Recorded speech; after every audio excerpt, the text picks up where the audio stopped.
Alright, so today we're going to do an unboxing and install of the Sean Texan Products dual wireless charger for inside the 2011 to 2016 Ford F250 center console.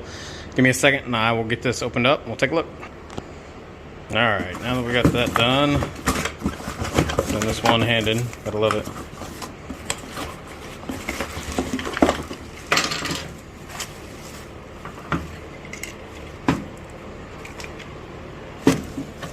Alright, so that's what it looks like.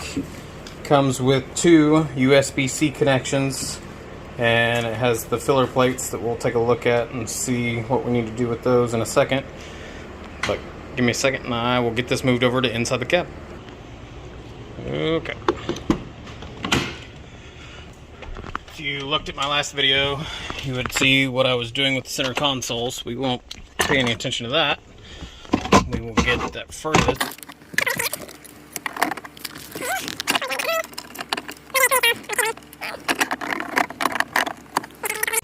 Okay, so now that I'm not trying to do that one-handed, I was able to get it in there.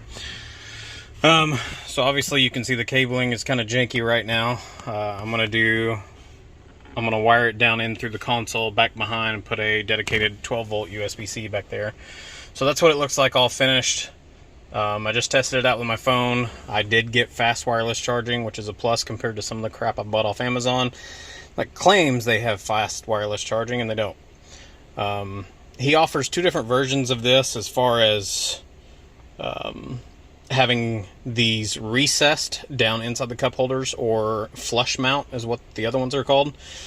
So if you can imagine, the base of the phone would start at this level, and the problem that I had with that is not being able to get to the trailer brake controller or the upfitter switches. So again, whenever I just had my phone in there, it still came below the trailer brake controller and below the aux ports. So I will do another video of the completely finished product with the wiring all ran through, and then hopefully have the center console done in the next couple days. But I just thought I'd do a review. Alright, so I went and got my daughter's busted janky Note 3, and I wanted to just show how huge of a phone that is and what kind of clearance you still have. You can still easily get to the trailer brake controller, and then if I move it over here, you can still easily get to all the switches. So that's what that looks like. And again, like I said, I'm going to route all this down through the console and then put it on a auxiliary 12-volt switch. So thanks for watching.